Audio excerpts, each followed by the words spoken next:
Hey guys, tonight we slip quietly into the marble-lined streets of ancient Athens, where torchlight flickers against white stone, and the air hums with debate, drama, and the smell of roasted barley bread. You settle down into this space with me, your mind a little restless from the day, and yet curious enough to peek into a world where ideas shaped civilizations.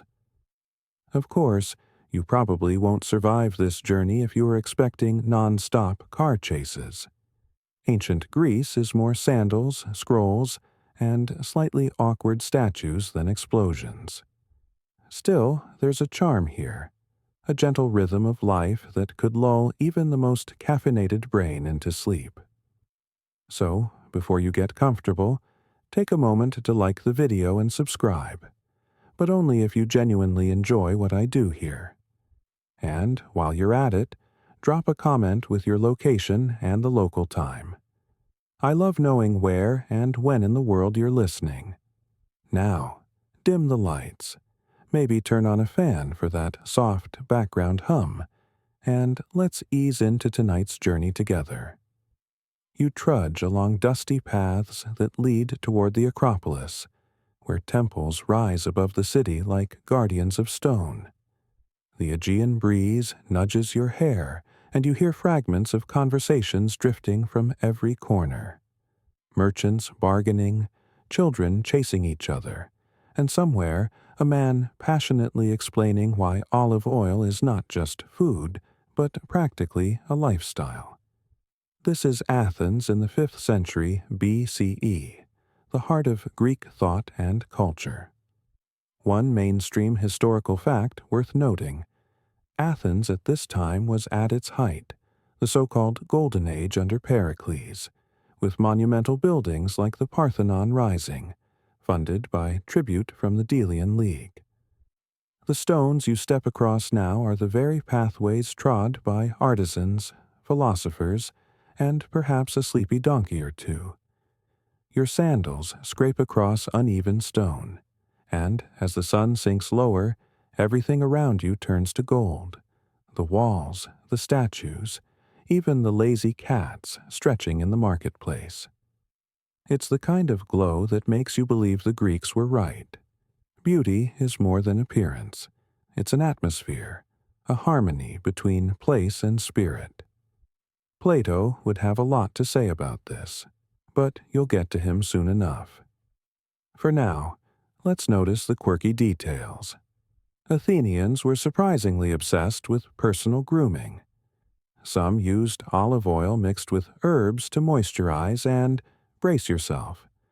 Others experimented with rather creative sunscreens, including pastes made from lead, or even crocodile dung. Historians still argue whether this was cosmetic brilliance or a dermatological disaster. Either way, you would probably prefer SPF 30. You wander toward the Agora, the bustling marketplace where the air feels alive with voices. Imagine the chatter. Sellers praising their figs, potters offering sturdy jars, and philosophers slipping between stalls to snag a captive audience. Somewhere, Socrates might be ambushing an unsuspecting shopper with a question like, "But what is courage?" Right as the poor fellow just wanted to buy a melon. Night edges closer and oil lamps flicker on. The city changes character, calmer now, as if Athens itself is readying for sleep. But you, drifting through time, continue to absorb the sights and sounds. A flute's soft tune threads through the air, played by a musician hoping for a few coins. The notes linger, hypnotic, and you feel yourself sway, almost as though the music is a gentle tide pulling you further into the past. And here's your gentle joke number 2. If you think philosophy lectures are long today, remember that ancient Athenians often stood around listening to debates for hours, without snacks, without comfy chairs, and definitely without Wi-Fi. Imagine Netflix buffering forever, except the only option is Existential Musings, Season 1. The smell of honey cakes drifts from a vendor's tray, sweet and sticky. A boy offers you a sample, and you taste the richness, simple but satisfying. Food here isn't extravagant for most. Bread, olives, figs, and cheese are staples. Yet somehow, the Athenians make it feel luxurious just by savoring it together, under open skies, with stories flowing as easily as wine. You step past a stone fountain, its water glinting like liquid silver in the lamplight. A woman draws water in a clay jar, humming softly, her tune blending with the night's low chorus of voices. You breathe in deeply, and the scene feels timeless. The city is alive, yet peaceful, and you begin to sense the Greek idea that life can be more than survival. It can be art, balance, beauty, and truth woven into every breath. But don't get too comfortable. Remember, you probably wouldn't last long here. The plague of Athens could sweep in, or some random Spartan could decide it's a fine day for war. Ancient life was beautiful, yes, but it was also fragile. That's why these ideas mattered so much. The Greeks weren't just dreaming. They were trying to anchor meaning in a world that constantly reminded them of mortality. As you head uphill toward the Acropolis, the stones cool under your feet, and you look back at the city. Torches glitter like stars scattered below. From this height, Athens looks serene, a place both ordinary and divine. The Parthenon looms ahead, columns carved with impossible precision, glowing against the dark sky. Dedicated to Athena, goddess of wisdom, it feels like a silent teacher, whispering of strength and serenity. And here's your final joke for the night's first wander. When the Greeks invented democracy, they didn't imagine millions of people casting votes online. Instead, you'd show up in person, sometimes with thousands of neighbors, and raise your hand to shout yes or no. Imagine trying that at your local grocery store. Who votes for cheaper grapes? It would get loud fast. You pause before the temple, your eyes tracing every detail carved into marble, your body tired but your mind awake, soaking in the echoes of philosophy that will guide you through the night. Athens hums behind you. The gods look down from above, and the quiet knowledge that beauty, truth, and balance intertwine settles into your thoughts like a soft pillow. You remain in Athens, and the night has stretched across the rooftops, drawing you deeper into its calm. The marketplace quiets, and your steps carry you away from the hum of chatter toward the soft, reflective glow of thought. Tonight, you drift closer to Plato himself, not the marble bust in some museum, but the man who spent decades wrestling with what beauty really is, and how it ties so stubbornly to goodness and truth. You find yourself in a courtyard, the stone warmed from the day's sun, and now cooling like a gentle breath. Plato sits in your imagination, not distant and abstract, but as a figure with kind eyes, leaning in as though the conversation were just for you. He believed beauty wasn't just about symmetry or gleaming surfaces, though the Greeks adored both. For him, beauty was a ladder, a step-by-step path upward, from the attraction of a face or a statue to the admiration of noble actions, and finally to the highest beauty of all, the contemplation of truth itself. Here's the historical anchor. In his famous dialogue Symposium, Plato describes this very ladder of love, where the appreciation of physical beauty becomes a gateway toward something more eternal. In other words, admiring a well-carved jawline could, at least in theory, turn into enlightenment. You probably didn't expect a philosopher to tell you that staring at a crush might eventually lead to grasping universal truth, but that's Plato for you. A quirky tidbit slides in here. The Greeks often judged beauty not just by features, but by how well someone carried themselves in public. A graceful walk, calm gestures, or even the ability to speak elegantly could elevate someone's attractiveness. Think of it as the ancient version of good posture, plus a solid TED Talk. Historians still argue whether Plato genuinely believed beauty could save the soul, or if he was layering metaphor on metaphor until his students were just nodding politely, praying for a snack break. The night air carries a softness, and your imagination drifts to an olive grove, where young students debate what their teacher meant.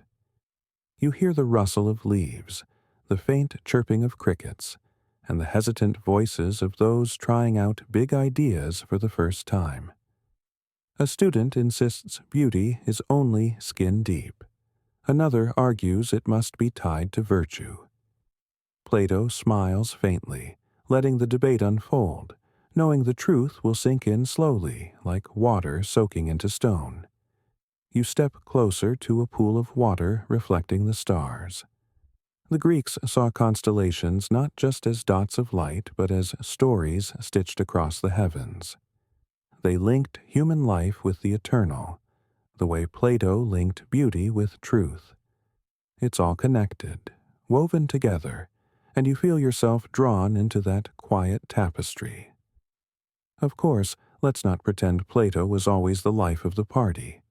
Imagine him at a wedding, staring at the decorations and muttering about forms while everyone else danced. You wouldn't exactly pick him as your wingman, but his seriousness was a gift.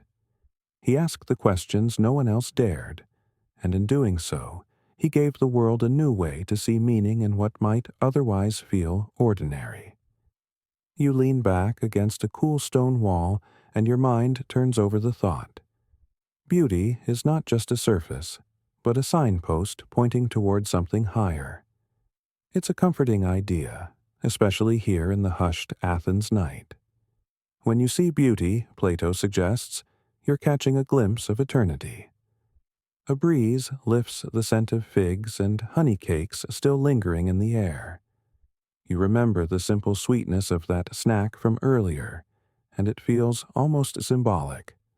A taste both earthy and heavenly, both ordinary and divine. Plato would have grinned at the metaphor. You pass by a statue lit by torchlight. The marble glows, every muscle carved with precision. You pause to admire it, but Plato whispers in your mind, "Don't stop at the statue. Let the admiration of this form push you further, to admire courage, justice, wisdom." It's not about the stone, it's about the spirit behind it. And as you trace the contours with your eyes, you do feel the quiet nudge toward something more. Here comes your second joke for this section. Imagine Plato explaining his ladder of beauty in today's world. First, admire their soul, he'd insist, while everyone else swiped right based on profile pictures. He'd be the guy writing long essays on dating apps, probably ignored by most, but secretly starting a philosophy club in the comments. The stars above Athens seem closer tonight, and you sense why the Greeks linked them to divine order. For Plato, the harmony of the cosmos reflected the harmony we should seek in our lives. Beauty wasn't decoration. It was evidence that the universe had meaning, and that we could align ourselves with it. You wander further into the grove, past students still murmuring debates, and your body relaxes with each step. The leaves whisper, the night deepens, and you're left with the thought that every glimpse of beauty, whether in a smile, a song, or a starlit sky, is an invitation to walk further up Plato's ladder. One last joke to lighten your eyelids. Imagine if every time you admired a sunset, someone reminded you, that's not the real beauty, just a knockoff of the eternal form.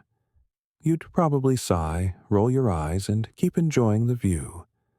But maybe, just maybe, you would think twice about how even ordinary moments glow with something bigger. The night hums softly, your breath ovens, and Athens feels like a dream you could linger in forever. Beauty, goodness, truth, all braided into the silence. And you keep walking, following Plato's whisper, step by gentle step. You linger beneath the soft canopy of olive trees, where the ground crunches lightly under your sandals, and the air smells of earth, leaves, and the faint sweetness of figs left to ripen.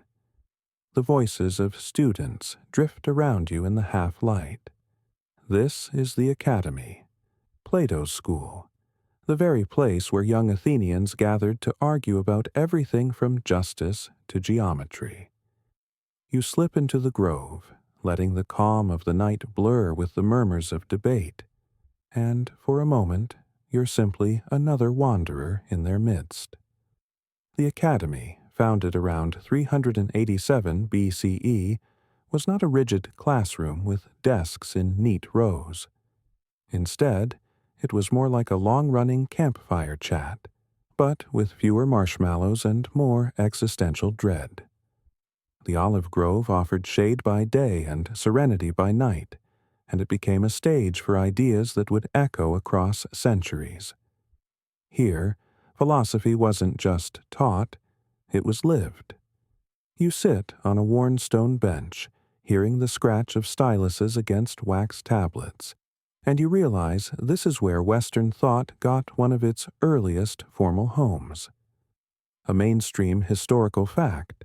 The Academy survived nearly 1,000 years, outlasting Plato himself by centuries, only to be shut down by the Byzantine Emperor Justinian in 529 CE. Imagine that. An institution so old it could have been described as vintage before the Roman Empire even got going. But don't picture it as some perfect paradise of reason. Quirky tidbit. The students weren't all saints of wisdom. Some came from wealthy families, just looking for a status boost. Others struggled through math proofs with the same glazed-over look you'd recognize from any classroom today. And then there's the famous sign supposedly hanging at the entrance. Let no one ignorant of geometry enter. Historians still argue whether that was an actual rule or just Plato's version of a snarky dorm poster. Either way, you'd better brush up on your triangles if you plan to stay long. The debate tonight circles around the nature of justice. A boy with earnest eyes insists justice means helping your friends and harming your enemies. Plato, calm as always, raises an eyebrow as if to say, "Really?" You sense him waiting for the student to stumble, to realize that harming anyone doesn't quite fit into the definition of a good life. You lean back, feeling that mix of comfort and unease that comes when someone is asking questions you didn't know you needed to ask. The grove itself seems to hold the echoes of these arguments. The leaves rustle in rhythms that almost mimic voices. The stars above blink like thoughtful spectators. And you, sitting quietly, realize how rare it is in your own world to find space just to question, without phones buzzing, without emails chiming. The Academy, in all its dusty simplicity, feels strangely modern in its dedication to thinking for thinking's sake. A soft breeze carries the smell of oil lamps and freshly crushed olives from nearby presses. You picture the students sneaking snacks between debates, laughing when Plato pretends not to notice. You catch yourself smiling, because even in this serious cradle of philosophy, the human quirks slip through. Nobody can argue about the soul's immortality forever. Eventually, someone has to ask if there's more bread. Here's your first joke of this section. If Plato ran the Academy today, you can bet the cafeteria menu would have been form of the sandwich. Every grilled cheese would just be an imperfect shadow of the ideal grilled cheese. And you'd definitely fail philosophy if you asked for ketchup. The night deepens, and the academy glows in your imagination as a timeless classroom, alive with possibility. The students cluster in small groups, voices rising and falling like waves. One tries to define beauty, another challenges the concept of truth, and Plato lets them circle the questions until they feel dizzy. He knows the point isn't the answer, it's the journey. A quirky moment flashes in your mind. Aristotle, Plato's most famous student, once studied here. Later, he would disagree with many of Plato's ideas, including those about beauty. Historians still argue whether their intellectual split was tragic or just an inevitable clash of teacher and student. But for now, in this grove, you can imagine young Aristotle pacing, hands clasped behind his back, already forming the seeds of his own school. You look up, and the olive branches above sway gently. These trees, sacred to Athena, seem almost like guardians of thought. Their silvery leaves shimmer in the moonlight, and you sense why Athenians believed wisdom itself lingered in their shade. The scene is hushed, but not silent. The constant murmur of questioning flows like a lullaby, pulling you deeper into rest. A second joke slips in as your eyelids grow heavier. If the academy had to group projects, you know someone was always slacking off. Probably the kid who claimed, "I was contemplating the eternal forms instead of writing my part." Nice try, buddy. The debates swirl around you, not urgent, not sharp, but soft, like a tide. You're free to listen or to let your thoughts drift elsewhere, to follow a single word until it turns into a dream. You realize the academy wasn't just about answering. It was about resting in wonder, about living with questions that could never quite be tied up. The night cools, the voices dim, and you walk slowly through the grove, past stones worn smooth by centuries of students. The academy feels endless, but also fleeting, like a whisper across time. You carry its lesson with you, to linger with questions, to admire beauty not just in marble statues, but in the very act of seeking meaning. One last joke before sleep takes you further. If you tried to sneak a nap during Plato's lectures, chances are he'd just work your snoring into the lesson as an allegory about ignorance. You'd wake up famous in a dialogue, but not exactly flattered. And so you keep moving, letting the rhythm of debate fade into the rustle of leaves, and the academy dissolves into night. You leave the shaded grove, the quiet of the academy still clinging to your thoughts like olive-scented air, and wander back toward the city itself. The streets open before you, narrow and uneven, paved with stones that clatter under your sandals. This is not the world of philosophers anymore. It's the hum of everyday Greek life, the heartbeat of Athens after the lofty debates have drifted into the night. Your nose is the first to guide you. The smell of freshly baked barley bread mixes with the brine of olives piled high in baskets and the sweetness of honey dripping from combs. You trail behind a young boy carrying a jar of milk while his dog trots happily beside him, tail wagging like he's just discovered democracy for himself. The ordinary details may seem unremarkable, but here, in this ancient city, they form the scaffolding of a society that prided itself on both beauty and balance. Here's a historical fact to anchor you. The average Athenian diet was simple: bread made of barley or wheat, figs, cheese, fish, and, for those who could afford it, a splash of wine.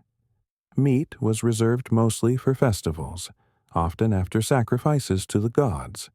So, if you picture endless feasts, like in some Hollywood epic, sorry to disappoint, you'd more likely be chewing on olives and bread while pretending not to notice your neighbor's goat trying to steal your cloak. And speaking of goats, here's your quirky tidbit. Athenians kept a surprising variety of animals around, not just for farming but also for entertainment. Roosters were prized for cockfights, dogs were sometimes pampered like royalty, and cats, believe it or not, weren't as common in Greece as they were in Egypt. Instead, Greeks used ferrets or weasels to keep mice away. Historians still argue whether the Greeks genuinely thought ferrets were cuter than cats, or if they just hadn't realized the marketing potential of an adorable tabby. You pause at a small tavern, the kind tucked into a corner where men sit sipping diluted wine and arguing loudly about politics, theater, or whether their sandals are more stylish than their neighbors. You slip onto a low stool, feeling the cool clay of a cup pressed into your hand. The wine tastes sharp, mixed with water to avoid drunkenness, at least in theory. Judging from the laughter spilling across the table, moderation is a flexible concept. A woman passes with a basket balanced on her head, humming a tune about daily chores. You catch glimpses of children darting through the alleys, their laughter rising into the night. Life here is crowded, messy, and endlessly alive. You notice cracked walls patched with care, oil lamps glowing from windows, and men lounging in courtyards sharing gossip that is half politics, half comedy. Here's your first joke of this section. If ancient Athens had social media, the Agora marketplace would be the original Facebook timeline. Everyone posting updates at once, except instead of emojis, you got actual goats bleating in your face. The sounds of the street rise and fall like waves. You hear a potter calling out his wares, the scrape of sandals as people hurry home, and somewhere the distant strum of a lyre carried on the breeze. The music lingers like a lullaby for the entire city. Athens doesn't sleep early. It simply shifts gears, slowing down, stretching out, finding its rhythm under the stars. You wander toward a stall selling honeyed cakes and sesame seeds pressed into sweet clusters. The vendor insists you try one, and the flavor bursts across your tongue, sticky and rich. Food, like philosophy, was communal here. Meals weren't just about filling stomachs. They were about conversation, laughter, and connection. You realize the Athenians lived their philosophy not only in debates, but also at their dinner tables. Another quirky moment. Hygiene in ancient Greece wasn't always as glamorous as the statues suggest. Public baths existed, but soap wasn't common. Instead, people rubbed themselves with oil and then scraped it off with a tool called a strigil. Imagine standing in line at the bathhouse, casually scraping grime with your neighbor. Historians still argue whether this was hygienic brilliance or just the ancient version of, "I showered yesterday, isn't that enough?" You drift past a small shrine where incense curls into the air, soft and spicy. A woman bows her head, whispering prayers to Hestia for the hearth or Hermes for safe travel. Religion here isn't separate from daily life. It's woven into every corner, from the kitchen fire to the city's grand festivals. The streets narrow again, and you feel the hum of voices soften. Families retreat indoors, their lamps glowing warmly through thin curtains. You catch snippets of lullabies sung to children, the murmur of parents settling down, and the creak of wooden doors closing against the night. You can almost imagine yourself slipping into one of these homes, stretching out on a woven mat, the air filled with the faint aroma of oil lamps and bread cooling on the table. Second joke incoming. Imagine if every Greek household had Yelp reviews. 3 stars. Bread was a little stale, but conversation about justice was lively. Would attend symposium again. The city, once noisy and vibrant, now feels hushed. Dogs bark faintly in the distance. The stars glitter above, and you realize how much beauty exists not only in grand temples and philosophies, but in the ordinary rhythm of living. Plato may have dreamed of eternal forms, but here in the streets you see the imperfect, wonderful reality. Families sharing meals, neighbors gossiping, children laughing in alleys. Historians still argue whether the average Athenian truly bought into lofty ideals of truth and beauty, or if most were just focused on getting enough bread to last through the week. Either way, it was in these crowded streets and noisy marketplaces that philosophy found its grounding. The academy may have debated the eternal, but the city lived the practical. One last joke for the road. If you ever tried explaining Plato's ladder of beauty to a baker here, he'd probably nod politely, then hand you a loaf and say, "Sure, but bread is the real form of happiness." Hard to argue when your mouth is full. You turn down a final alley, the stones smooth beneath your feet, and the ordinary life of Athens wraps around you like a blanket. Warm, imperfect, but utterly human. You drift further into the city, and the night's quiet thrum leads you toward the grand amphitheater carved into the hillside. The stones are cool, the seats endless, curving upward like a shell opening toward the stars. Even now, when no actors stand on stage, you can almost hear the echoes of voices, the rise and fall of tragic choruses carried on the night air. You find a spot among the worn seats, the marble smooth beneath you, and imagine what it must have been like when the place was alive with thousands of Athenians leaning forward, caught in the spell of a play. Here's the historical fact. Greek theater wasn't just entertainment. It was civic duty. Citizens attended plays as part of festivals like the Dionysia, celebrating Dionysus, the god of wine, fertility, and, yes, maybe a little chaos.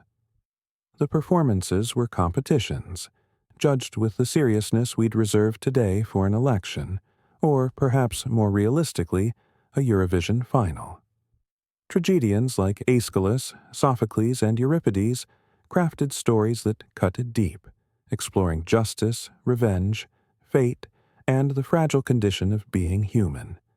And then there's the quirky tidbit, the masks. Actors wore enormous masks with exaggerated expressions, wide mouths, arched brows, that not only projected emotion but also helped sound carry across the massive theater. Imagine sitting in the back row, squinting at the stage, and seeing a mask that looked like it had been designed by someone after one too many goblets of wine. Historians still argue whether these masks made performances more universal or whether they left half the audience quietly terrified. You let your gaze drift to the stage, picturing a tragic heroine raising her hands to the sky, begging the gods for mercy while the chorus sings in mournful rhythm. The sound of drums and flutes fills your ears, imaginary yet real, a lullaby in its own right. Tragedy was never about happy endings. It was about purging emotion, about catharsis, the Greeks' way of reminding you that sorrow is part of the balance of life. And don't worry, you're not alone in occasionally feeling sleepy during theater. Even ancient Athenians sometimes nodded off mid-performance, perhaps after too much bread and diluted wine. Joke number 1 for this section. Picture a cranky philosopher shaking someone awake, whispering, "You missed the meaning of life, but sure, enjoy your nap." The amphitheater is enormous, yet intimate. Its semicircle design wraps sound, carrying whispers to the highest seats. You test it yourself, murmuring under your breath, and you imagine your voice rolling upward like a secret shared with thousands. It feels timeless, magical, and also slightly intimidating, like a karaoke night where the gods are the judges. You think of Aristophanes, the comic playwright, who used satire to poke fun at politicians, philosophers, and everyday life. His plays were witty, biting, and sometimes a little scandalous. In fact, he once wrote a play mocking Socrates, portraying him as an eccentric head-in-the-clouds thinker. Historians still argue whether this portrayal influenced the public's negative view of Socrates, leading to his trial. Imagine being roasted in a comedy so effectively that it contributes to your death sentence. Tough crowd. A breeze stirs, and you imagine the crowd shifting, sandals scuffing stone, laughter and gasps breaking through the night. You can almost hear a chorus chanting in rhythm, their unified voices rising like waves. The theater wasn't just art. It was collective emotion, a city holding a mirror to itself. Second joke, if Netflix had existed in Athens, tragedies would have been the #1 binge, except instead of, "Are you still watching?" the prompt would say, "Are you still contemplating the futility of existence?" Yes, you are. Thanks. The amphitheater quiets again, and the stars twinkle above as if the gods themselves lean down to watch. For a moment, you picture Dionysus sitting in the front row, wine cup in hand, laughing and weeping along with the mortals. Theater was his gift after all, a place where people could escape their daily grind and yet confront the deepest truths of life. You rest your head against the stone seat, feeling the history in its smooth surface. Generations of Athenians sat here, breathing in the same sea breeze, caught in the same stories. The weight of that continuity is oddly comforting. Stories tie humans together, across centuries, across empires, across your own restless thoughts. Another quirky tidbit drifts in. Not all plays were high art. Some included jokes about bodily functions or slapstick humor.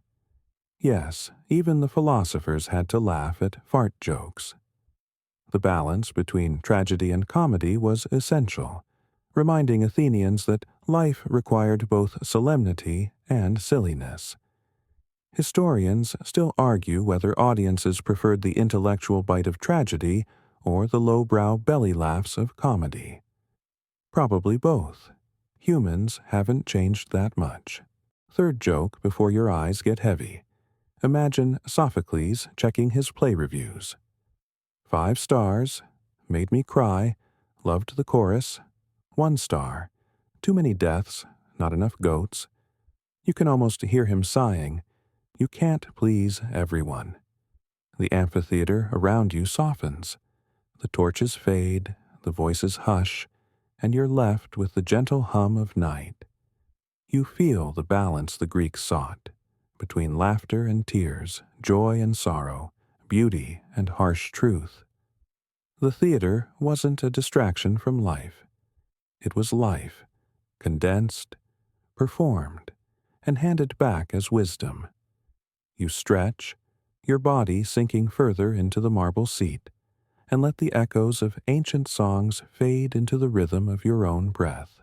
You rise slowly from the stone seat of the amphitheater, joints a little stiff, as though centuries of applause and lament still cling to the marble.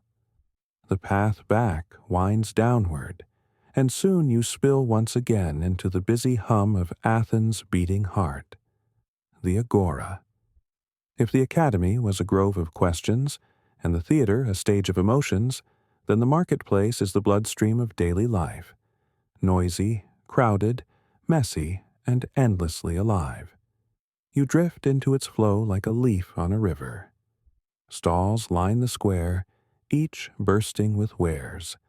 Amphorae stacked like clay soldiers, baskets brimming with figs and olives, bronze tools glinting in the sun, and the unmistakable smell of fish wafting far too freely. Voices overlap in a constant chorus. Merchants haggling, customers protesting, a stray donkey adding commentary. This isn't just commerce, it's democracy in miniature. Every trade a negotiation, every shout a vote of confidence or complaint. Here's your anchoring fact. The Athenian Agora wasn't just for buying and selling, it was also the political and social hub of the city. Citizens gathered here to hear news, argue laws, and sometimes watch public trials. Think of it as the town square, shopping mall, and courtroom all rolled into one, with fewer lattes but way more goats. And speaking of goats, quirky tidbit number 1, they weren't just beasts of burden. Some Athenians brought goats right into the marketplace to sell their milk, or even as impromptu pest control. One ancient writer joked that you could measure the prosperity of Athens by how many goats you tripped over before buying your bread.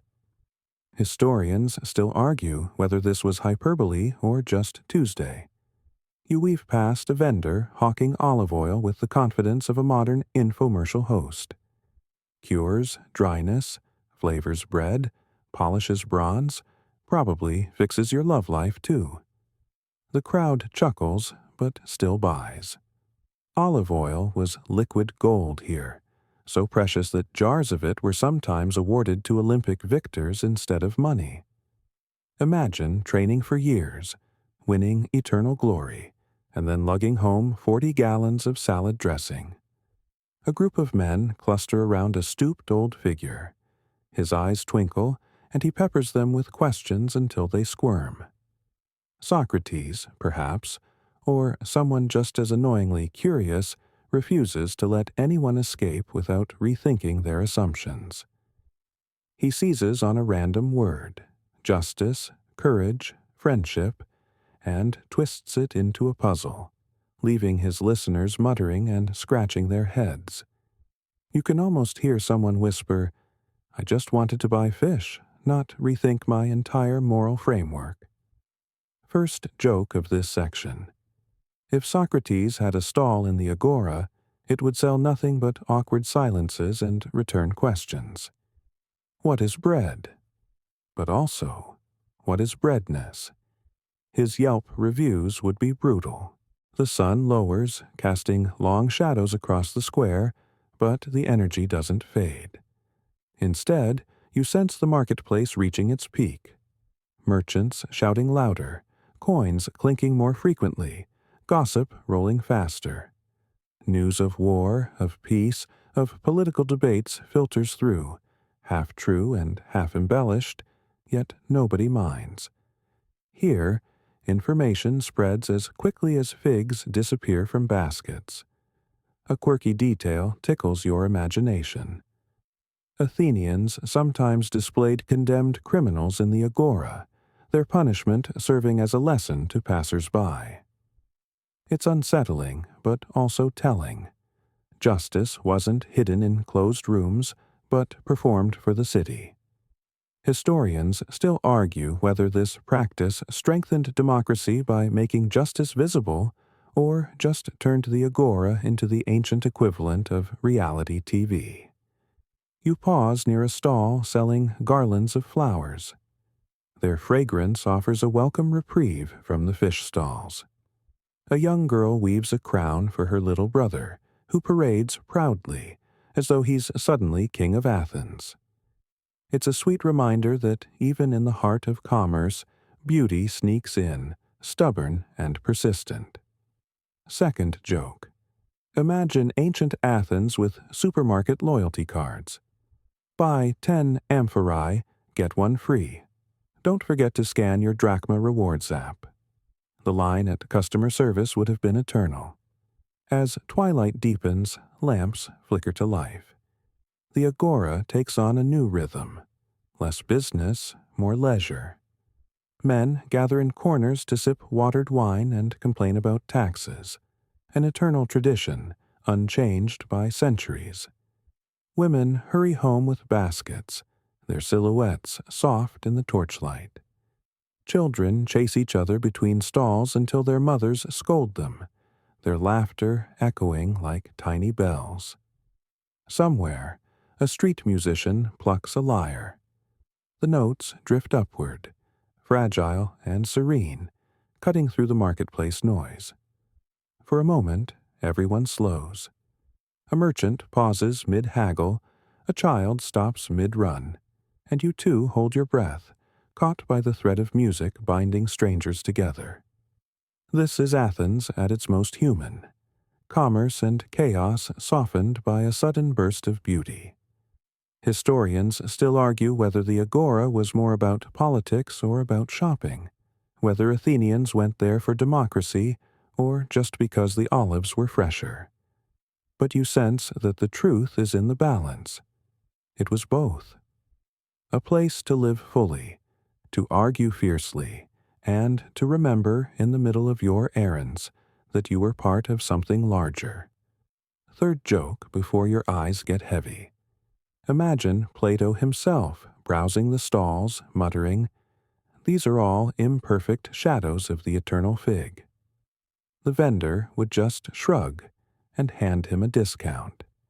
You stroll out of the Agora, the chatter fading behind you, the glow of torches guiding your path. Your feet are sore, your stomach full, and your mind buzzing. But underneath it all is a sense of calm, the feeling that in all its noise and clutter, Athens lived by its own rhythm, one that somehow balanced beauty, truth, and the chaos of daily life. The torches of the Agora flicker behind you, and you follow the slope of a narrow street until the murmur of commerce gives way to the sound of a single voice, sharp and insistent. You pause, peering into the glow of an oil lamp. A circle of Athenians has formed, their faces half lit, caught between curiosity and discomfort. In the center stands a man barefoot, cloak loose, eyes burning with the strange energy of someone who refuses to let life slide by without questions. You've stumbled onto Socrates in action. He doesn't lecture, he interrogates. He points to a young soldier and asks, "Tell me, what is courage?" The soldier straightens, puffs his chest, and declares, "Courage is standing firm in battle." Socrates tilts his head, scratches his beard, and asks, "But if you stand firm foolishly, rushing into danger without reason, is that still courage?" The soldier falters. The crowd chuckles nervously, and you sense the trap. Socrates never lets a definition stay comfortable for long. Here's your anchor fact. Socrates left no writings of his own. What we know of him comes from students like Plato and Xenophon, and from critics like Aristophanes, who mocked him on stage. Yet, despite never putting pen to papyrus, his way of questioning, the Socratic method, laid the foundation for Western philosophy. And here's a quirky tidbit.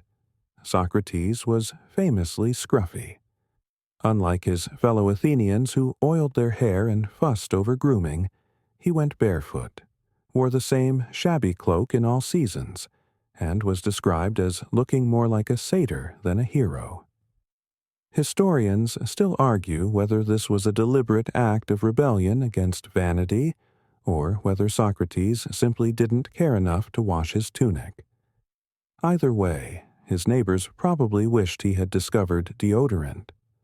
You edge closer, the crowd tightening, as Socrates turns to a merchant. "And you, friend, what is justice?"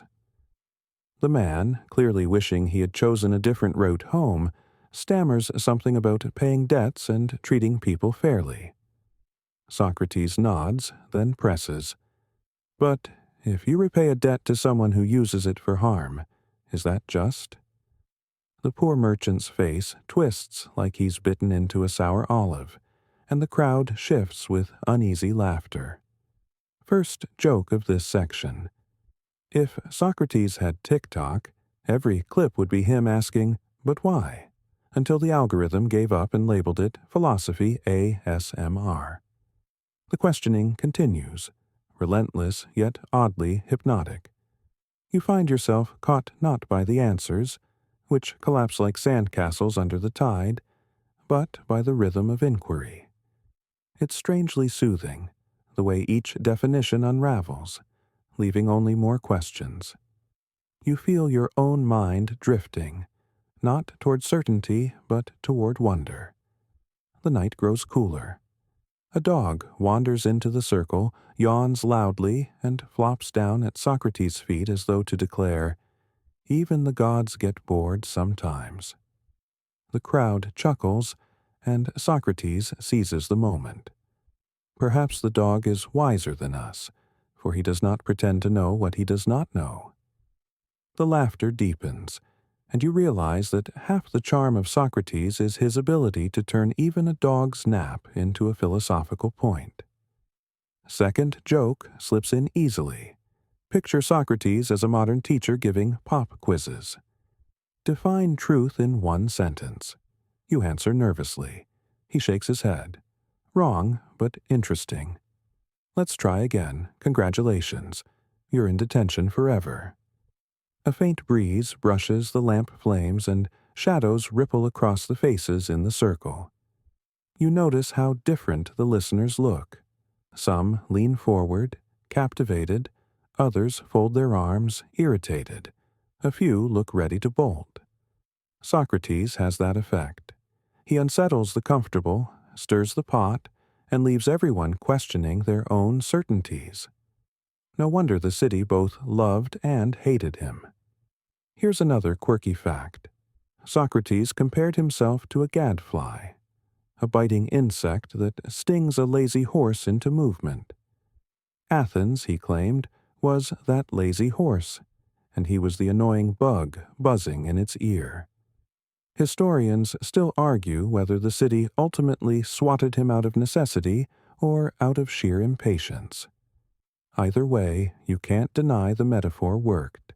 He kept Athens from dozing off. The soldier from earlier pipes up again, insisting courage is obedience to leaders. Socrates arches an eyebrow. But if the leaders are wrong? The crowd murmurs, the soldier blushes, and you catch yourself smiling at how easily this man dismantles assumptions. It's a little cruel, a little comic, but also strangely liberating. The truth isn't handed down, it's wrestled for. Third joke before your eyelids grow heavier. Imagine being Socrates' child trying to sneak cookies. "Father, may I?" He'd reply, "What is permission? And what is a cookie?" Define fairness. By the time you'd finished, the cookies would be gone, and your childhood ruined by philosophy. The circle loosens. Some slip away muttering about wasted time. Others stay, unwilling to break the spell. You stay too, lulled by the cadence of questions, the rise and fall of words that feel both playful and profound. Socrates stands there, shabby cloak flapping slightly in the breeze, looking less like a teacher and more like a mirror, reflecting everyone's uncertainty back at them. The lamp burns lower, the night thickens, and you realize this is the heart of Athenian philosophy. Not grand temples or golden statues, but a barefoot man on a street corner asking questions no one can quite answer. You yawn softly, the sound lost in the murmur of the crowd, and your steps carry you onward, deeper into Athens' endless night of thought. You drift away from the flickering circle where Socrates unsettled half of Athens with his relentless whys, and you follow the slope of the street until the noise of debate quiets. The path winds past shuttered shops, past the smell of lingering bread crusts and olive oil lamps, until you find yourself near another small gathering. Their tone is different, calmer, slower, like a tide rolling in after the storm. This is not Socratic fire. This is the gentle, steady voice of the Stoics. One man speaks, his cloak simple, his expression serene. He is Epictetus, though he once lived as a slave before becoming a philosopher. His words are quiet but steady. Some things are in our control, and some are not. You feel the hush fall over the listeners, their heads tilting as though someone just offered them a map through life's chaos. You lean closer, sensing the calm rhythm of his logic. Here's your historical anchor. Stoicism emerged in Athens around the 3rd century BCE, founded by Zeno of Citium, who taught his students in a painted colonnade called the Stoa Poikile. That's where the philosophy gets its name. The Stoics believed that virtue was the highest good, and that peace came from aligning your inner world with nature's order, accepting what you cannot change.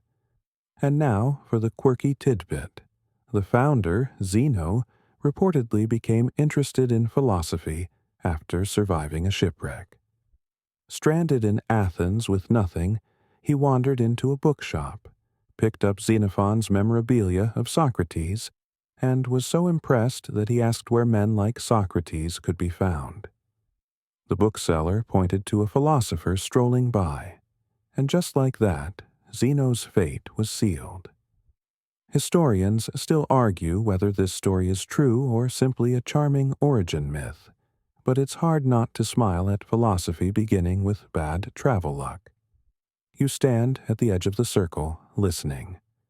Epictetus reminds the crowd, "You cannot control the storm, only the sail you set." The metaphor settles into your mind like a lullaby. Simple, steady, soothing. The Athenians nod, some scribbling notes on wax tablets, others just staring into the middle distance with the same sleepy calm you feel now. First joke of the section. If the Stoics had a slogan today, it would probably be, "Keep calm and blame fate." T-shirts would sell out instantly, especially among people who just missed their bus. The night air cools and the torches sway in the breeze. A man raises his hand and asks, "What if my neighbor mocks me? Should I not be angry?" Epictetus smiles faintly. Would you be angry at a donkey for braying? No more should you be angry at a man for following his nature. The crowd chuckles, and you sense the release of tension, as though anger just dissolved into thin air. Another quirky detail floats in. Some Stoics practiced voluntary hardship, wearing coarse clothing, fasting, or sleeping on the ground, just to remind themselves that comfort is not guaranteed. It sounds a bit extreme, but their goal was to train the mind to remain steady no matter what. Historians still argue whether this was wise resilience training or simply self-inflicted misery disguised as enlightenment. The stars wheel overhead, steady and indifferent. The Stoics would say the universe itself has its order, its logos, and that wisdom comes from accepting your place within it. You exhale, long and slow, and feel your shoulders loosen. For a moment, the noise of Athens, the worries of your own world, fade into something softer. Second joke. Imagine a Stoic losing their Wi-Fi connection. Instead of raging, they'd calmly say, "Ah, this too is outside my control." Meanwhile, you're refreshing your phone like it's a matter of life or death. You notice a young student, restless, frowning as though the philosophy doesn't sit easily with him. "But what about grief?" he asks. "What about when someone you love dies?" The older Stoic nods gravely. Grief is natural, but suffering is a choice. We cannot stop tears, but we can decide what story we tell ourselves about them. The student falls silent, chewing on the thought. You do too, though your eyelids grow heavy with the weight of it. Another quirky moment. Emperor Marcus Aurelius, centuries later, would write his meditations in the quiet of his military tent, reminding himself not to rage at others, to do his duty, and to stay calm in the face of death. He was a Stoic on the throne, scribbling pep talks to himself like a stressed-out CEO journaling before bed. Historians still argue whether his writings were personal therapy or meant as guidance for the empire. The circle breaks slowly, people rising, stretching, heading home. The philosophy doesn't end with applause. It lingers, like the steady glow of embers in the dark. You remain a moment longer, letting the calm wash over you. The Stoics were not about flashy revelations. They were about daily practice, about trimming your sails again and again until your course stayed steady no matter how the winds blew. Third joke, to ease you into deeper drowsiness. If you invited a Stoic to your birthday party, they'd thank you politely, eat a little bread, and when asked about their wish, say, "I wish for nothing outside my control." Then they'd blow out the candles without blinking. The night grows quieter. Athens dozes, the streets emptying, the stars steady above. You step away from the circle, your heart a little calmer, your breath a little slower, carrying with you the simple wisdom. Focus on what you can control and let the rest go. You walk slowly now, your steps echoing faintly along stone streets that seem to exhale the day's heat into the cool air. The city grows quieter, but one space still glows with steady firelight. Ahead, you see the columns of a small temple, and beyond it the larger silhouette of the Parthenon rising against the sky like a guardian. You drift closer, drawn by the fragrance of burning incense and the low murmur of ritual. The Athenians were not shy about weaving the divine into daily life. Every street corner seemed to hold a shrine. Every household had its hearth for Hestia. Every journey began with a prayer to Hermes. Here, you catch sight of women in white robes carrying baskets of offerings, grapes, bread, and small clay figurines to lay before the altar. The flames flicker upward, painting their faces in gold and shadow. You pause, not to intrude, but to let the moment wash over you. Here's your historical anchor. The Parthenon itself, completed in the mid-5th century BCE, was dedicated to Athena, the city's patron goddess. Inside once stood a colossal statue of her, crafted in gold and ivory by Phidias, gleaming so brightly that it could reflect torchlight like a beacon. Citizens saw their temple not just as a monument of stone, but as proof of divine favor, a contract with their protector. Now, a quirky tidbit. Sacrifices to the gods weren't always solemn. Sometimes they were downright festive. After an animal was offered, usually a goat, pig, or cow, the meat was cooked and shared among the people in a communal feast. It wasn't all chanting and solemn faces. It was also dinner party meets barbecue. Historians still argue whether the religious devotion outweighed the social fun, or whether Athenians attended more for the roasted lamb than the lofty prayers. The smoke curls upward, carrying with it the smell of herbs and roasted offerings. You imagine the prayers rising with it. Requests for good harvests, safe journeys, victories in war. And here you stand, centuries later, realizing how human those prayers remain. Change the names of the gods, and the wishes are still familiar. Security, love, health, a little luck when the dice of life are thrown. First joke of this section. If ancient Athenians had prayer apps, they'd probably include in-app purchases. For just 2 drachmas more, Hermes will guarantee next-day delivery on your blessings. A priestess sprinkles water on the altar, the hiss of steam rising like a whisper. A man kneels, murmuring thanks to Apollo for his son's recovery. Another ties a small ribbon to a column, leaving behind a physical reminder of hope. The temple hums with reverence, but it's not oppressive. It's comforting, like the glow of candles in a quiet room. Quirky fact number 2. Not all rituals were perfectly solemn. Some festivals, especially for Dionysus, involved parades with wine, wild dancing, and even actors dressing up in comical costumes. Religion could be both sacred and rowdy, a balance between order and release. Historians still argue whether this duality was hypocrisy or wisdom. Perhaps the gods, like humans, appreciated both reverence and laughter. You wander around the temple's edge, fingers brushing the cool stone, eyes tracing the carved reliefs of gods, heroes, and battles. By torchlight, they seem to shift, almost alive, as though the marble itself is telling stories. A child points upward, tugging at her mother's sleeve, whispering questions about who those figures are and why they matter. You smile at the thought, storytelling woven into architecture, bedtime tales carved in stone. Second joke.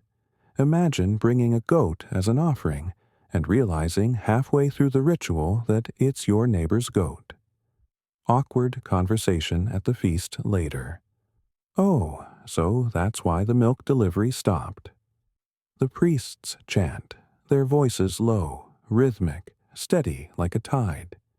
You feel it in your chest, a vibration that calms more than it unsettles. Religion here isn't about distant heavens. It's immediate, sensory, physical. The smell of burning meat, the gleam of statues, the warmth of flames, all draw the divine close enough to touch. Another quirky moment slips in. Some Athenians swore oaths by strange things, like by the dog, likely referring to the star Sirius, also known as the dog star. Imagine building your reputation on promising something by the dog.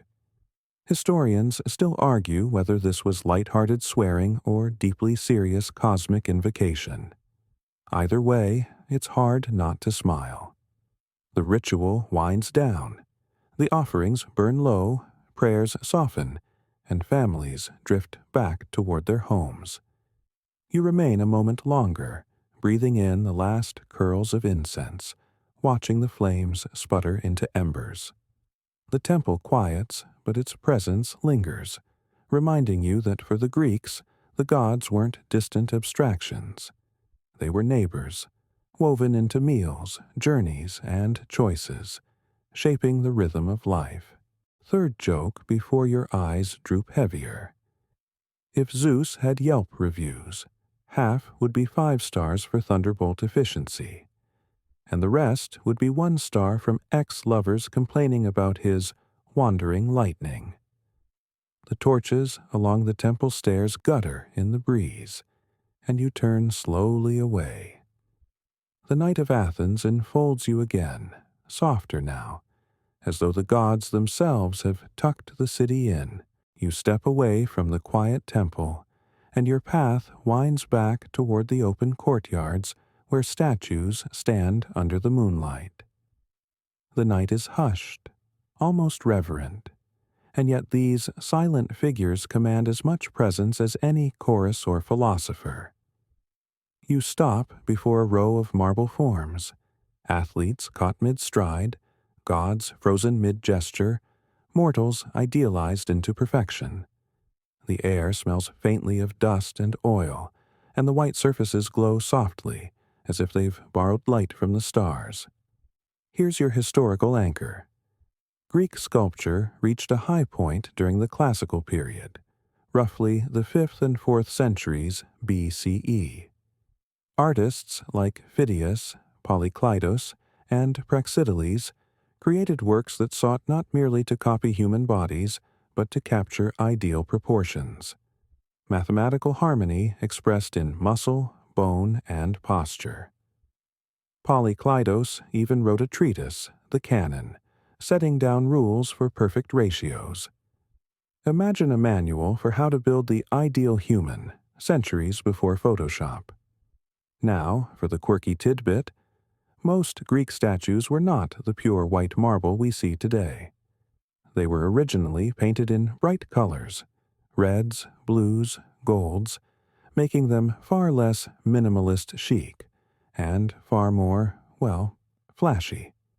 Historians still argue whether modern museums should repaint replicas to reflect this polychromy, or whether we're too accustomed to imagining ancient Greece as stylishly monochrome.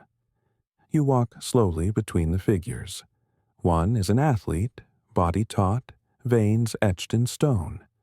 Another is a serene goddess, her drapery cascading in folds that look too delicate to be carved by chisels. You lean closer, marveling at how marble can suggest the softness of skin, the weight of fabric, the breath of life.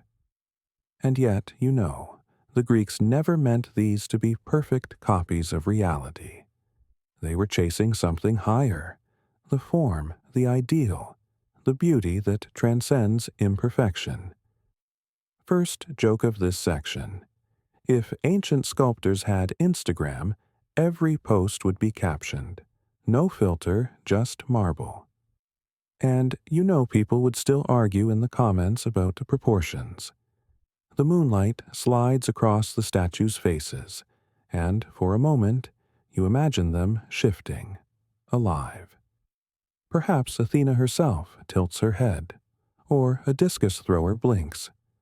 The line between art and life feels thinner in this place, as though the stone might breathe at any moment. The Greeks believed art could capture a glimpse of the eternal, and here you almost believe it too. Another quirky fact. Many statues weren't standalone art pieces but part of temples, sanctuaries, or even grave markers. Families commissioned idealized forms of their loved ones, smoothing imperfections, chiseling away wrinkles, erasing flaws. Historians still argue whether this was about honoring the dead or airbrushing reality. Either way, the result was a cemetery that looked like a fashion runway. You stop before a Kouros, one of the early statues of a young man. The figure is stiff, symmetrical, his smile faint and oddly rigid, the so-called archaic smile. It's charming, awkward, almost like the statue is trying too hard. You can't help but grin back. Over time, Greek sculpture grew more natural, more fluid, more lifelike. You trace that evolution in the row of statues before you, seeing a civilization refining its sense of beauty as it refined its ideas. Second joke. If you ever commissioned a statue of yourself in Athens, you'd better hope the sculptor liked you. Otherwise, you'd be remembered for centuries with lopsided ears. No pressure. You imagine artists at work, chisels ringing against stone, dust rising in golden motes. Apprentices sweep chips from the floor while masters step back, eyes narrowed, judging whether the curve of a calf matches the canon of perfection. It was hard, sweaty labor, but also a kind of devotion, turning blocks of cold marble into vessels of timeless grace. Quirky moment number 3. Praxiteles, famed for sculpting Aphrodite of Knidos, shocked Greeks by creating one of the first life-sized female nudes. It was scandalous enough that one city rejected it outright. Another city snapped it up, and the statue became so popular that, according to legend, a lovesick admirer once locked himself in the temple with it overnight. Historians still argue how much of that story is truth and how much is gossip carved into marble. The torches burn low and the silence deepens. You sit on a stone bench facing a row of statues, and the effect is strangely calming. These figures do not speak, do not move, do not age. They simply exist, frozen embodiments of an idea, reminders that beauty, like truth, can sometimes be found not in chaos but in stillness. Third joke before your eyes sink heavier.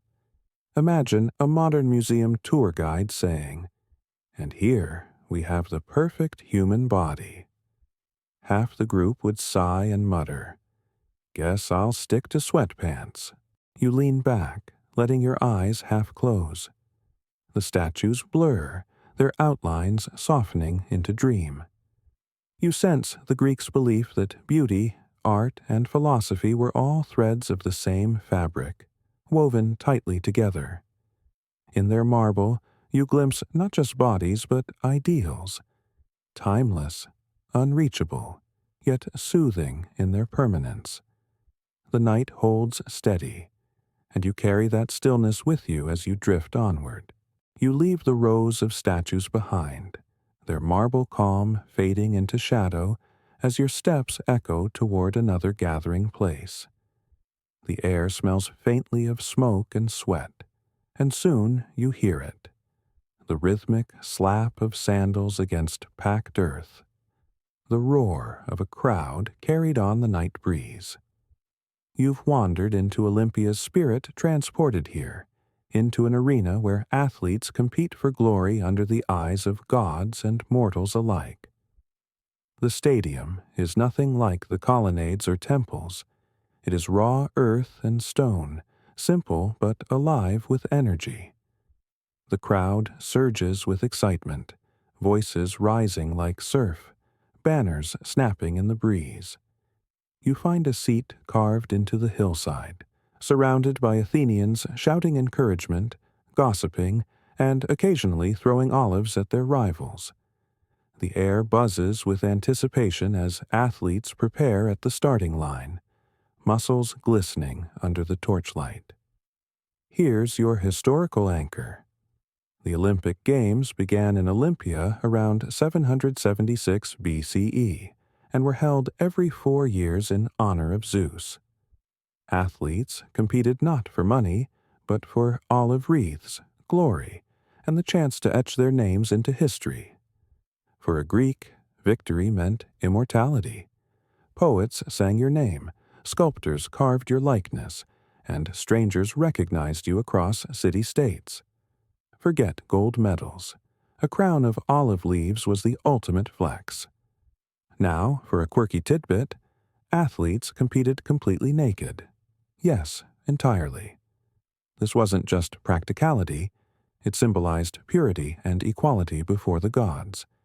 It also made applying olive oil massages much easier, which athletes did liberally before events. Historians still argue whether this nudity was more about religious symbolism, athletic performance, or just an excuse for very enthusiastic body oil sales. The runners crouch at the line, bare feet digging into the earth. A signal is given, and they surge forward, sandals slapping, muscles taut, dust rising in clouds. The crowd erupts, a wave of cheers cascading over the stadium. You feel the thrill, your own pulse racing with theirs, though you're comfortably seated and in no danger of spraining anything. First joke of this section. Imagine modern sports commentators covering the ancient Olympics. And he's off. Look at that stride. And yes, folks, still absolutely no pants in sight. You glance around and notice the variety of events. Wrestling pits 2 men against each other in a flurry of dust and grunts, each trying to pin the other's shoulders to the ground. Discus throwers wind up with graceful arcs, sending bronze discs sailing against the dark sky. Javelins slice through the air like streaks of lightning. The contests are simple but primal, testing strength, balance, and sheer determination. Another quirky detail: cheating athletes faced severe consequences. If caught bribing judges or breaking rules, they had to pay fines used to erect statues of Zeus inscribed with their names and crimes. Imagine being immortalized for eternity as the guy who cheated at javelin. Historians still argue whether the public shame was more effective than the financial penalty, but the evidence, Rows of shame statues suggests it worked. The crowd beside you bursts into laughter as a discus lands far short of its mark, nearly taking out a bystander's amphora. A woman shakes her head, muttering that even her cousin could throw farther. You realize the Athenians weren't Stoic spectators. They heckled, teased, and celebrated with abandon, much like any sports fans today. Second joke: if ancient Olympics had sponsorships, you'd hear ads like, "This discus toss is brought to you by Athenian olive oil. Slide through life with style." The torchlight flickers as wrestlers grapple, their bodies locked in a dusty dance of leverage and grit. The crowd roars approval when one man finally throws the other to the ground, pinning him with a thud. Victory isn't just strength. It's skill, timing, and maybe a little luck. You lean back, watching the spectacle unfold. The night sky above feels enormous, the stars like silent spectators of their own. The athletes look tiny beneath it, yet in their striving they connect heaven and earth. This was the Greek dream: to transcend mortality for a moment, to shine so brightly that the gods themselves might take notice. Another quirky fact: women were generally barred from competing, but they had their own games honoring Hera. Still, some stories tell of women disguising themselves to sneak into the men's games as spectators. Historians still argue whether these tales are truth or legend, but the idea of someone sneaking past guards in a borrowed cloak just to watch sweaty men wrestle is both funny and oddly relatable. Third joke before your eyelids droop. Imagine trying to explain fantasy sports leagues to an ancient Greek. Wait, you pretend to own the athletes, but they don't even bring you actual goats? The competitions wind down, victors crowned with wreaths of olive leaves. The crowd disperses, buzzing with gossip about who ran fastest, who cheated, who cried when they lost. You stand slowly, stretching your limbs, and realize you've felt something deeper than spectacle. The games weren't just contests. They were a celebration of balance, body and spirit, effort and fate, mortal striving and divine judgment. The night folds gently around the stadium, the cheers fading into memory, and you carry the image of athletes forever running through the dark, their footsteps echoing into eternity. You leave the stadium behind, its dust and cheers lingering in your ears like the echo of a dream, and your path winds back into the heart of Athens. Here, the air feels different. Not scented by incense or roasted lamb, not vibrating with drums or sandals, but humming with the clamor of voices arguing over matters far less graceful than marble or sport. You've entered the assembly, the Knicks hillside where citizens gather to hash out the messy business of democracy. The crowd swells in a semicircle, cloaks rustling, sandals scuffing, and voices overlapping like waves. Men push closer, some clutching tablets of notes, others simply waving their arms and shouting as though volume equals wisdom. You find a seat on the stone benches, watching as the herald bangs a staff to call order. Spoiler: it doesn't help much. Here's your historical anchor. Athens practiced direct democracy, meaning every male citizen could participate in decision-making. No elected representatives, just thousands of voices voting directly on laws, taxes, and foreign policy. It was radical for its time, though it excluded women, slaves, and foreigners, which is a bit like bragging about an all-you-can-eat buffet while only letting half the guests in. And here's your quirky tidbit. When too few citizens showed up to the assembly, officials sent out Scythian archers carrying ropes dipped in red paint. They'd heard loitering men from the marketplace, swiping them with the ropes. Anyone arriving with red-stained clothes was clearly busted for skipping civic duty. Historians still argue whether this was efficient motivation or just ancient peer pressure with extra laundry. A man steps forward to speak, his cloak billowing dramatically in the breeze. He launches into a passionate speech about raising taxes for a naval project. The crowd groans. Another interrupts, shouting that taxes are already too high, his voice cracking like an angry goat. Arguments ricochet, some logical, some absurd, all competing for attention. You blink slowly, wondering how anyone kept track of the actual issues. First joke of this section. If ancient Athenians had microphones, they would have spent half the assembly arguing about who gets to hold it. The rest of the time, complaining it was too loud. The debates drag on. One man insists the city must build more ships to face Sparta. Another argues Athens should invest in roads instead. A third yells something about grain prices, and you realize half the audience has tuned out, fidgeting or whispering about lunch. Democracy, it seems, was as messy then as it is now, glorious in theory, exhausting in practice. A quirky fact. Sometimes votes were cast by show of hands, other times by tossing pebbles or shards of pottery into jars. These shards, called ostraca, were also used for ostracism, banishing someone from the city for 10 years.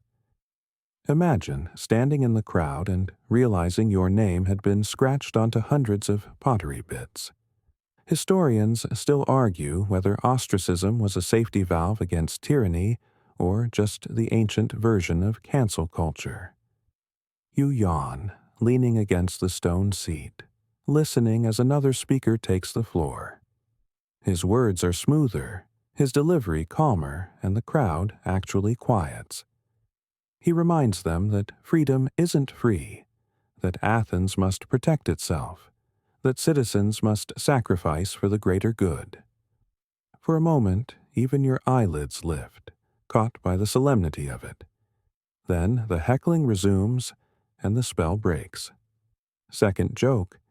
Imagine modern city council meetings with ostracism. All in favor of new parking rules? Great. All against? Please collect your pottery shards on the way out. Don't come back until 2034. The assembly drags into the evening. Torches are lit, the hillside glows, and yet the debates continue. Some men shout until their voices crack, others wave their arms dramatically, their cloaks flapping like angry pigeons. You wonder how any decision was ever reached.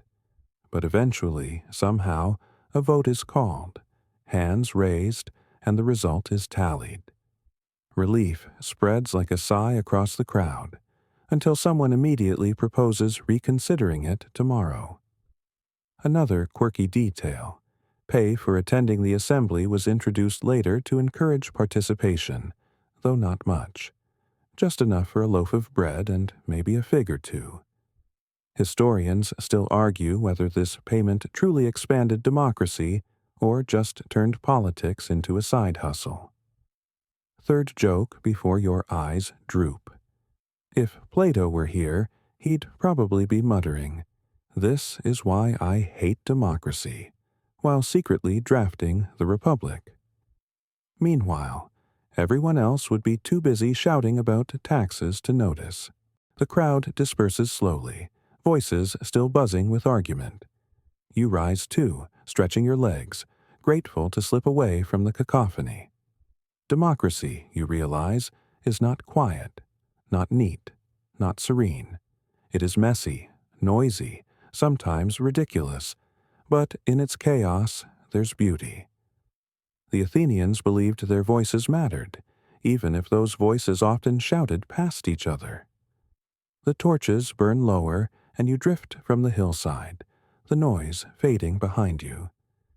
Athens settles again into quiet streets, and you feel oddly comforted by the thought that even in the birthplace of democracy, Politics was always a little bit ridiculous. You wander downhill from the Knicks, your ears still ringing faintly with the clamor of voices arguing about ships, taxes, and who stole whose goat. The night air feels lighter now, carrying the scent of figs and sea breeze, and the torches flicker in a softer rhythm. You drift into a different kind of storytelling. Not the debates of politicians, but the old, familiar myths whispered around firelight and woven into every corner of Greek life. In the courtyard of a modest home, families gather on woven mats. A gray-bearded man leans forward, his voice low and deliberate, the kind meant for children who are supposed to fall asleep halfway through. You settle among them, unnoticed, as he begins. Long ago, before men built walls and temples, Zeus ruled from the sky, his thunderbolts sharp as truth itself. Here's your historical anchor. Greek mythology was more than entertainment. It explained the world, gave moral lessons, and tied people to their gods. Myths shaped festivals, rituals, and even politics. Heroes and monsters were not just bedtime stories.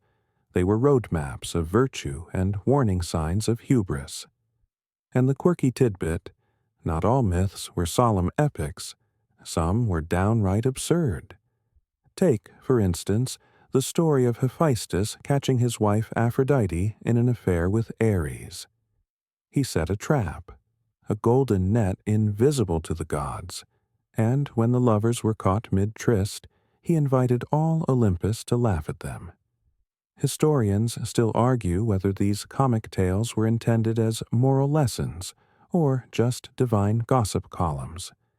The children giggle, eyes wide at the thought of gods bickering like nosy neighbors.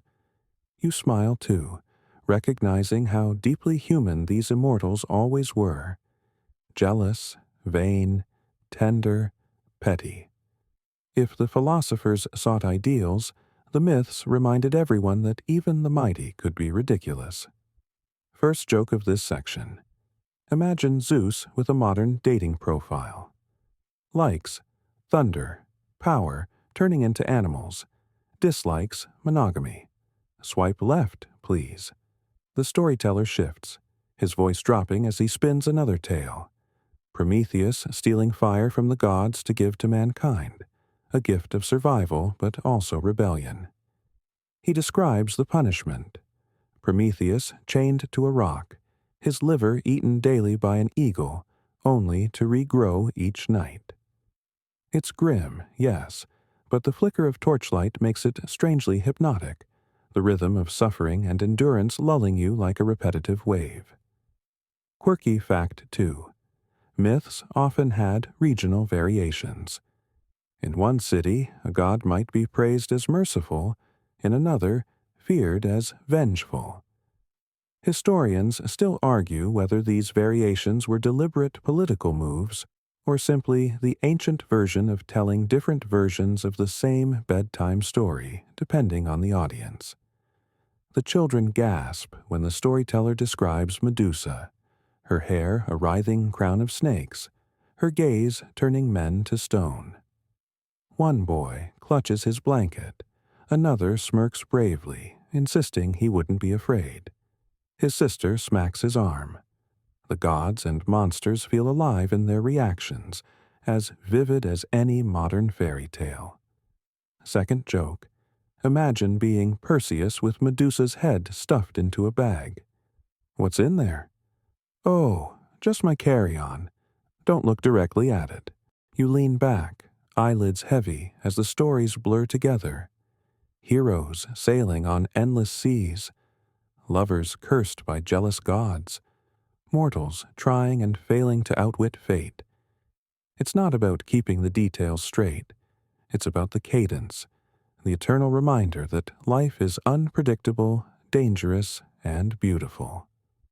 The bearded man pauses, sipping watered wine, before launching into one more tale. Orpheus, who played his lyre so sweetly that stones wept, and even Hades listened. But when he turned too soon, glancing back at Eurydice, she slipped away forever. The storyteller shakes his head, and the children sigh, disappointed and enchanted all at once. Quirky moment 3. Myths often explained natural events. Thunder? That was Zeus. Earthquakes? Poseidon stomping his trident. Historians still argue whether people actually believed these explanations literally, or if they treated them as poetic shorthand. Either way, they made the cosmos feel intimate, like a story you could sit down and hear by firelight. Third joke. If Orpheus lived today, he'd be that guy who won't stop playing acoustic guitar at every party. Beautiful, yes. But also, put the lyre down, my dude. The children yawn, some already nodding off, their heads resting against their mothers. The fire burns lower, shadows dancing across the walls like the gods themselves have joined the circle. You too feel your body loosen, your mind drifting into half-dreams where Zeus throws lightning, Aphrodite smirks, and you find yourself dodging snakes on Medusa's head with comedic awkwardness. The myths were never just tales. They were lullabies of a culture, reminders that beauty and chaos are always entangled. As the storyteller's voice fades into the night, you carry that rhythm with you. The cadence of gods arguing, heroes striving, and humans listening, half in awe, half in laughter. You rise from the warm circle of stories, your head still buzzing with gods throwing tantrums and mortals tripping over fate. The streets stretch quiet before you, but the silence is deceptive. Athens, though magnificent, does not exist in a bubble. Beyond these walls, larger currents stir, and Greek thought itself prepares to travel. Across seas, into empires, far beyond the olive groves where it was born. You walk slowly, aware that the night carries the hum of change. Here's your historical anchor. By the 4th century BCE, Alexander the Great would sweep across Persia, Egypt, and into India, spreading Greek language, art, and philosophy in his wake. The Hellenistic world that followed blended cultures, creating a stew of ideas that would eventually trickle into Rome. The torch of wisdom passed, reshaped, rebranded, and yet it carried Greek fingerprints everywhere. And the quirky tidbit: Alexander reportedly slept with a copy of Homer's Iliad under his pillow. Not exactly a fluffy bedtime read, but perhaps he found comfort in Achilles' rage. Historians still argue whether his conquests were inspired more by military genius or by trying way too hard to impress dead poets. You turn a corner and picture Roman envoys arriving, cloaks gleaming, sandals polished, eyes scanning Athens like tourists convinced they've discovered culture for the first time. They carry Greek scrolls back to their city, translating, imitating, and eventually pretending the ideas were theirs all along. Plato's Academy may have been born here, but Cicero would quote it in Rome, and Marcus Aurelius would scribble Stoic meditations on the banks of the Danube. First joke of this section. Imagine if intellectual property lawyers existed back then. Sorry, Rome, you can't just copy-paste Plato. That's a copyright violation. The night air thickens with the smell of salt. Ships bob in the harbor, ready to carry goods, soldiers, and ideas alike. You picture scrolls tucked beside amphorae of wine, philosophers hitching rides with merchants, statues wrapped in straw, all sailing toward new ports. The Greek way of seeing the world, through beauty, reason, and balance, spreads like ripples from a pebble thrown into water. Quirky fact 2. Not everyone welcomed Greek influence. Some Romans mocked their philosophers as idle dreamers and worried that Greek luxuries would soften Roman toughness. Yet, within a few generations, Rome was practically draped in Greek marble and quoting Greek texts at dinner parties. Historians still argue whether this was assimilation or cultural takeover. Either way, Greece became Rome's stylish older sibling. You pass a group of young Athenians whispering about politics, their voices tinged with anxiety. They know the balance of power is shifting. Their fathers fought proudly as citizens of a free city, but their children may live under Roman governors. Still, they cling to what endures: the academy, the agora, the theater. Empires may rise and fall, but ideas, well, those slip through borders like starlight. Second joke. Picture a Roman student complaining, "Why do we have to read Plato in the original Greek? Can't we just use the Latin translation?" Some things never change. You walk toward the port, lanterns swaying gently.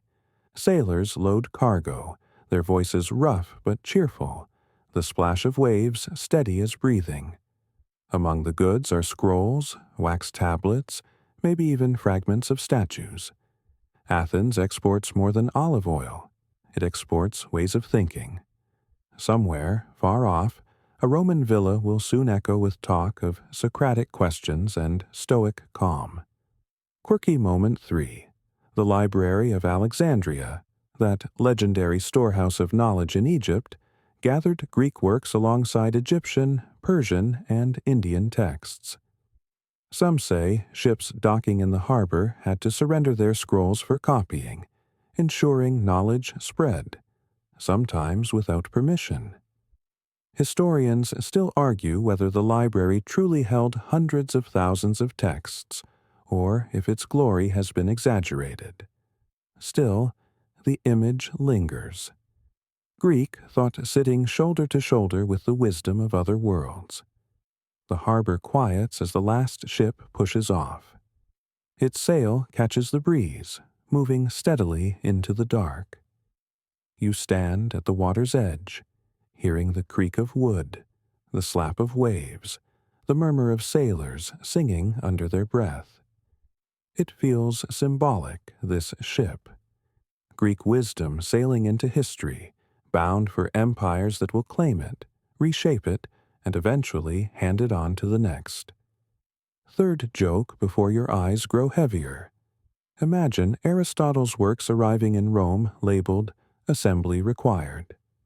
Some poor student is stuck trying to piece together logic like it's flat-pack furniture. Insert premise A into slot B. Where's the Allen key? The night softens again. Athens rests behind you. Rome looms ahead in imagination, and somewhere in between, philosophy floats, free of borders, carried by every tongue that repeats its questions. Empires may crumble, but the ideas linger, like whispers over the sea. You turn back toward the city, knowing there is still more to glimpse before dawn. You step away from the harbor, the creak of ships fading behind you, and wander once more into the quieter streets of Athens. The city seems softer now, almost like it's exhaling after a long day of argument, worship, and spectacle. The lamps glow faintly in windows, the cats curl themselves into dark corners, and even the goats have finally stopped protesting democracy. This is the last stretch of your wandering, and you feel the weight of everything you've seen tonight. Plato's ladder of beauty, Socratic questions, Stoic calm, the noisy agora, the thunder of the theater, the sweat of athletes, the smoke of temples, the gossip of myths, and the looming shadow of empire. It all blends together now, not as fragments, but as a single rhythm, the Greek pursuit of balance. Here's your historical anchor. For centuries after Athens' golden age, philosophers continued to teach, artists continued to sculpt, and athletes continued to compete. Even as wars came and rulers changed, the central Greek idea that life should strive toward harmony between body and mind, passion and reason, mortal and divine, endured. That pursuit shaped the Renaissance centuries later, and it still shapes the way you think about truth and beauty now. And the quirky tidbit, while the Greeks debated ideals, they also had everyday superstitions. Spilling olive oil was considered bad luck. Sneezing at the wrong moment could cancel a journey, and many wore charms against the evil eye. Historians still argue whether these practices contradicted their lofty philosophies or simply reflected the charming messiness of being human. You pause near the base of the Acropolis, the Parthenon above glowing faintly in the moonlight. You breathe in the cool air and imagine Athenians centuries ago standing in the same spot, gazing up, trying to reconcile their fragile lives with something eternal. Beauty, truth, calm. It wasn't just philosophy, it was survival, a way to steady themselves against the unpredictability of the world. First joke of the section. If Plato, Socrates, and Zeno all sat down for dinner, one would ask, "What is food?" Another would insist, "Accept your hunger with calm," and the third would probably steal your bread while you were distracted. The streets are nearly empty now. You pass a man extinguishing his lamp, a woman pulling a sleeping child inside, and a dog stretching before curling into its own shadow. Athens hums softly in the background of your thoughts, not a noisy agora or a grand theater anymore, but a living, breathing city full of contradictions, just like any other. Quirky fact, too. Even as Greek culture prized balance and wisdom, Athenians could be ruthless in politics. Ostracism, trials, and even the execution of Socrates remind you that ideals often collided with human fear and jealousy. Historians still argue whether Athens's contradictions were its downfall or its genius, the tension that produced such extraordinary thought. You sit on a stone step, letting your body relax. The night is cool, your eyelids heavy, and you sense the story itself drawing to a close. The city behind you, the stars above, the sea beyond. It all feels like layers of the same dream. Second joke. Imagine trying to pitch democracy, philosophy, and nude Olympics all in one brochure. Come to Athens. Argue loudly, run naked, and question everything. Tourists would line up. The Parthenon looms above you, timeless, patient, enduring more centuries than any empire could promise. It doesn't shout its wisdom. It simply stands, balanced, beautiful, steady in the moonlight. You close your eyes, feeling that steadiness seep into you, a reminder that life, however messy, can still align itself with beauty and truth. One last quirky detail. The Greeks believed sleep itself was a gift from Hypnos, god of slumber, who lived in a dark cave where poppies grew. His twin brother, Thanatos, was death, a reminder of how close the two realms always seemed. Historians still argue whether dreams were messages from the gods or simply the brain's late-night improv show. Either way, here you are, drifting. Third joke before you let go. If Hypnos had a business card, it would just say, "Professional nap consultant, open 24/7. You'd hire him in a heartbeat. The night hushes around you, the city still, the stars infinite.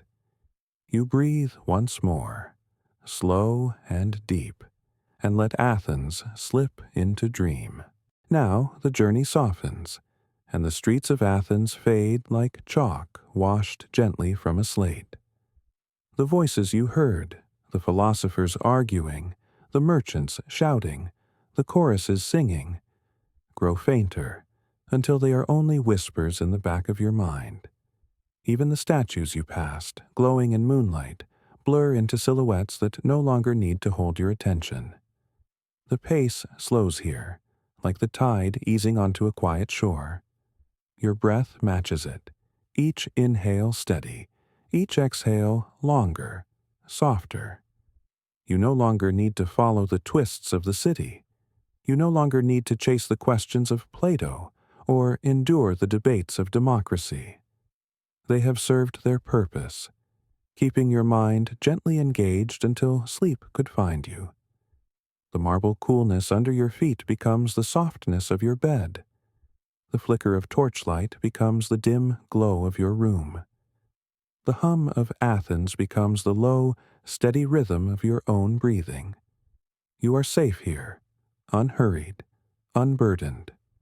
If a stray thought appears, a memory of the Agora, the echo of Socrates' voice, the laughter from a festival, let it pass by, like a figure drifting down a street you no longer need to follow. Allow them all to fade, one by one, until only stillness remains. The Greeks spoke of harmony, of balance between beauty, truth, and calm. That balance is yours now, not as an idea to debate, but as a feeling. The weight of blankets, the hush of the room, the slow release of tension in your body. The story has ended. The city has gone to sleep. And so, too, may you.